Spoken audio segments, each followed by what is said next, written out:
शेतकरी हाच देशाच्या अर्थव्यवस्थेचा कणा. केंद्रीय कृषीमंत्री चौहान. लोणी, झुंझार न्यूज. विकसित भारत जी रामजी योजनेच्या माध्यमातून रोजगारयुक्त गाव निर्माण करण्याचा प्रयत्न असून गावाचा विकास झाला तरच देशाचा विकास होईल. गावाच्या विकासाचे निर्णय ग्रामसभेच्या माध्यमातून घेण्याची संधी नव्या योजनेतून देण्यात आली आहे.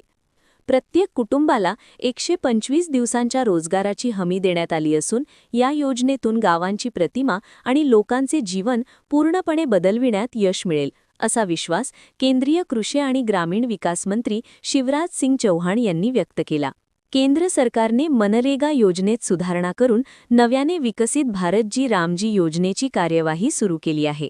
या योजनेतील तरतुदींची माहिती देण्यासाठी लोणी बुद्रुक ग्रामपंचायतीच्या पुढाकाराने आयोजित केलेल्या ग्रामसभेतून मंत्री शिवराज सिंग चौहान यांनी देशातील 2,86,000 ग्रामपंचायतींमध्ये उपस्थित असलेल्या नागरिकांशी दूरदृश्य प्रणालीने संवाद साधला.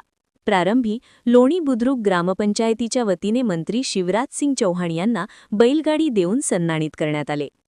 या प्रसंगी जलसंपदा मंत्री राधाकृष्ण विखे पाटील, माजी मंत्री अण्णासाहेब म्हस्के पाटील, केंद्रीय ग्रामविकास विभागाच्या सहसचिव श्रीमती रोहिणी भाजी भकरे, योजनेचे राज्य सचिव गणेश पाटील, जिल्हाधिकारी डॉक्टर पंकज आशिया, जिल्हा परिषदेचे मुख्य कार्यकारी अधिकारी आनंद भंडारी, भाजपाचे जिल्हाध्यक्ष नितीन दिनकर, सरपंच श्रीमती कल्पना मैड यांच्यासह ग्रामस्थ महिला मोठ्या संख्येने उपस्थित होत्या.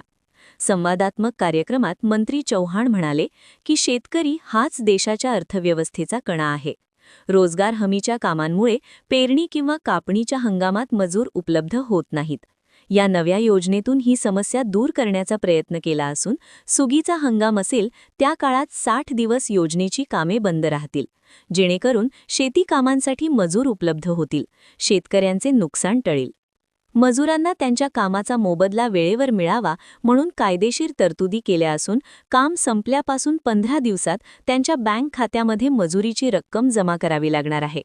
15 दिवसात मजुरी मिळाली नाही तर 0.05% दराने व्याज देण्याची तरतूद सुद्धा केली असून प्रशासनाला रोजगार देता आला नाही तर यापुढे बेरोजगारी भत्ता देणे अनिवार्य केले असल्याचे मंत्री चौहान म्हणाले.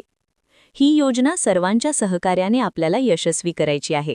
केंद्र सरकारने यासाठी 1,51,262 कोटी रुपयांची विक्रमी तरतूद केली असून निधीचा प्रामाणिक वापर झाल्यास एका ग्रामपंचायतीला सुमारे 3 कोटी रुपयांचा विकास निधी मिळू शकेल. गावाचा विकासाचे धोरण ग्रामसभेच्या माध्यमातूनच निश्चित होईल. या विकास कामांमुळे गावातच रोजगाराची उपलब्धता होऊन प्रत्येक गाव गरिबीमुक्त करण्याचे स्वप्न पूर्ण होईल, अशी अपेक्षा त्यांनी व्यक्त केली. या योजनेच्या माध्यमातून जलसंधारणाबरोबरच ग्रामीण भागातील रस्ते, स्वयंसहाय्यता समूहांसाठी विशेष लक्ष केंद्रित केले असून या योजनेतून रोजगार उपलब्ध व्हावा म्हणून 33% महिलांना राखीव कोटा ठेवण्यात आला आहे.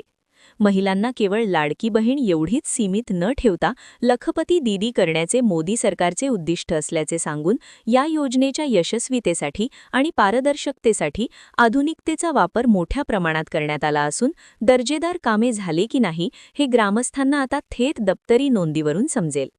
पालकमंत्री राधाकृष्ण विखे पाटील यांनी पंतप्रधान नरेंद्र मोदी यांच्या नेतृत्वाखाली या महत्त्वाकांक्षी योजनेच्या जनजागृतीचा पहिला मान लोणी बुद्रुक गावाला मिळणे ही आमच्यासाठी अभिमानाची व गौरवाची बाब आहे.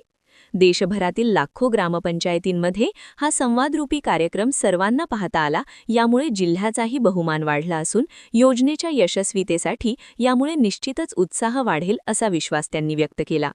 योजनेच्या तांत्रिक बाबींविषयी केंद्रीय सहसचिव श्रीमती रोहिणी भाजी भकरे यांनी माहिती देताना ग्रामपंचायतींना विकासाचे केंद्रबिंदू मानून विकसित ग्रामपंचायत आराखडा तयार करण्याचे सर्वाधिकार देण्यात आले असल्याचे त्यांनी सांगितले.